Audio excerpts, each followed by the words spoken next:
just arrived. West Coast 518 from Salt Lake City has just arrived on platform 4. Just arrived, West Coast 518. All right, folks, back it up. Give us some space. We're conducting an investigation here. This platform is closed. Back it up. All right, folks, so please just follow us. Head right over there, and we can get you started on your statement. Please leave all belongings on the train so we can conduct an accurate search. Right this way, folks. We will try to do this as quickly as possible. Stay together.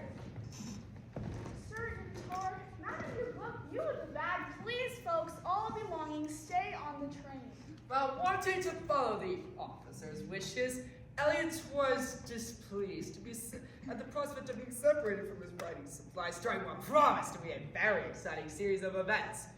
He also failed to comprehend how a guitar and a marine studies book could pertain to the particular details of this investigation. What? He doesn't like to be separated from his notepad. I can take my book on the train though. Dilson, want me to take your guitar? Avery, I can take your case for you too. That won't be necessary, Abby. I'll be handing my case straight to the police. Miss Nolan, you're handing away your samples over to the police? Don't you think you should keep them with you? Nonsense! You heard the officers. Everything on the train is evidence. I wouldn't want to complicate the officers' investigation by leaving them a case of dangerous samples that they couldn't open. Here are all my pharmaceutical samples, along with the key to the case. Hello, officers. Let me introduce myself. My name is Casey Owen, and I'm a private investigator. I wanted to deliver this evidence, along with the silver case, straight to you. Inside the bag, you will find the notepad of our resident writer, Elliot Williams, which I think you will find very helpful when reconstructing the activities that occurred on the train. Also within the bag is the camera belonging to Sidney Bennett, the paparazzo who was constantly taking pictures until he died. Found the camera? That's awesome. Where was it? I didn't even know our photographer friend's camera was missing. Oh, wow, that's a stroke of luck for us. The poor guy might actually help solve his own murder. Is that the wrong one? No, that was right. You say this camera was missing. Where did you find it? Actually, his camera was never missing. The camera I brought along with me to record my upcoming lecture looked very much like Sydney's. My camera is still missing. His was under the dinner table the whole time. Dinner table, of course, I suspected such a thing. I took the opportunity to go through the photos and found one picture Sydney took, clear as day, of the murderer poisoning Isabella's water glass. Oh my gosh, he did? Wait, poison, but who? Why didn't he say anything? Do you think he was still trying to make more money? I knew it wasn't the photo. Sorry, keep going. Photograph of the poisoning? And let me guess, this case contains the poison. After Isabella died, it didn't take us long to figure out that it was no accident. At first we thought she had been injured when the train stopped suddenly from the rock slide, but the doctor here proved that she was not. That's true. When I checked on everyone after the train stopped suddenly, no one was injured. Who was it? Who poisoned Isabella? Originally, we all suspected Sidney did. He had the most to gain by selling off these pictures of Isabella's death. Of course, he denied it, and he told us that we could look through his camera to see if we could find any helpful photos. And he's the other person who's deceased? That's when we realized Sydney wasn't the murderer. After Sydney died, we knew we had to look at other potential suspects. Avery, how is it that you were the one to figure out who killed Isabella and Sydney? Derek, Jennifer, Abby, and Lauren all went with Owen to look for clues. How is it that you were the one to figure it out? I realized that I was carrying around a whole case worth of potential danger. When I opened my case after the rock slide to check on everything, everything was fine. But when I checked on it later, I noticed that a vial of medicine was missing. Medicine? You're missing dangerous medicine? We have to find it. You all could be in danger. Your medicine poisoned Isabella? It was you! It must have been you! No one else had access to your case. Plus, you were sitting at the same table as Isabella for dinner. And you just said it right in front of everyone that you opened your case right before she died.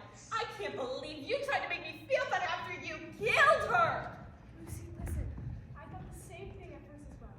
But when we went back to Elliot's notebook, we realized that Avery was nowhere near Sydney.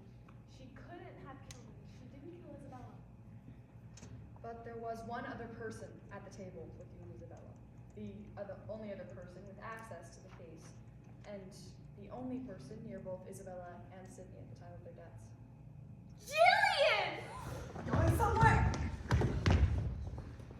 That's quicker than that surprised me. Fine. You figured it out. It was me. Oh, I don't believe this, Jillian. How could you?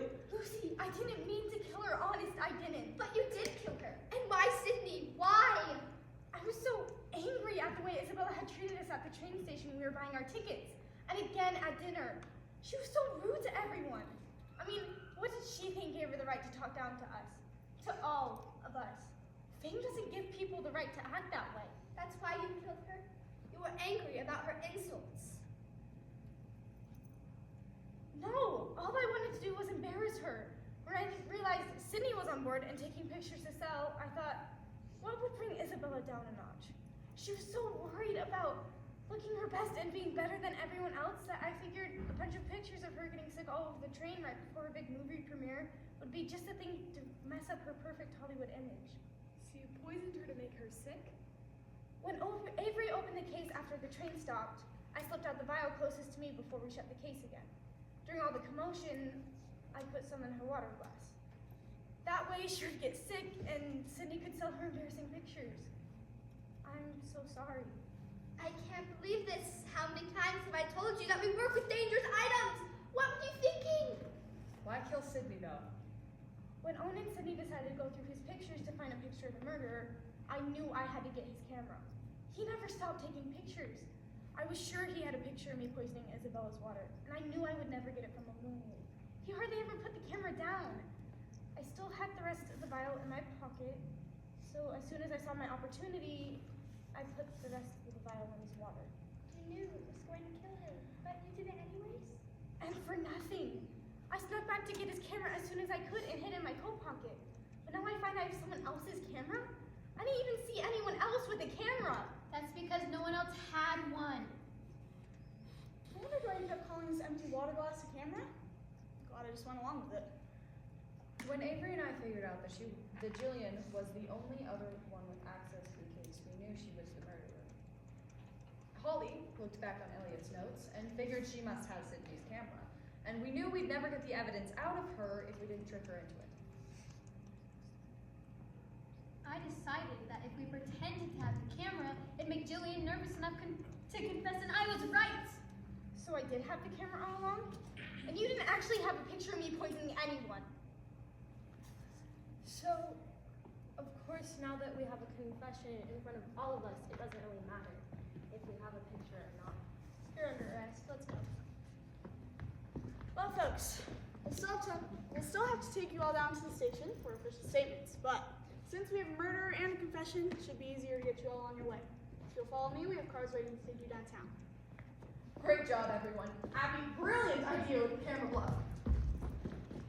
Abby, I know I didn't want to work on this trip, but obviously this trip had other plans. You're a valuable asset in chaos. You're very bright, and I know you'll make superb medtech. That means so much. I learned how to keep cool under pressure from you. You know, during an animal study.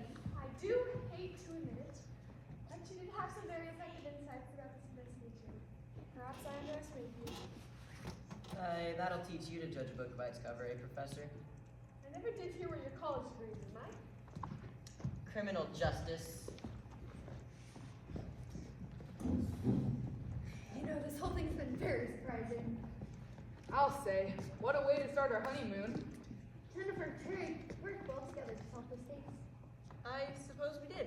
You know, we worked much better together when we weren't fighting. Right, Jen. We need to find a way to keep on track, listening to each other and working together on the restaurant instead of working against each other. If I may cook in friends, I happen to know a very fabulous musician who's looking for a line of work and is very good at keeping people calm and relaxed. Come on, Nelson. Let's talk terms in the car. Hey, Lucy. Hi, Avery. Coming? Yes, I just can't believe this. I'm sorry I thought you were murdered. To be honest with you, I think somewhat responsible. I should have been more careful with who I trusted to be my assistant and handle the samples. You couldn't have known what Jillian would do. I don't think any of us could have guessed it. I know I didn't. Well, I know this might not be the greatest time, but I find myself in need of a new assistant. Someone who has a good mind for business, someone with good organizational skills, and who's good at following directions. Someone who might be in need of employment. Me? You want me to be your assistant? I know you're going to have a lot in your near future handling Isabella's affairs, but once everything calms down, give me a call. Salt Lake City is a great place to live. I will. Elliot, come on. Elliot realized that he was the last train passenger on the platform. Before joining the others, he reflected on the bizarre series of events that befell him and his fellow passengers on the West Coast 518. After this trip, it was unlikely that any of their lives would truly be the same. Friendships torn apart, new relationships forged, old relationships strengthened, and new opportunities presented. What an exciting story this would make!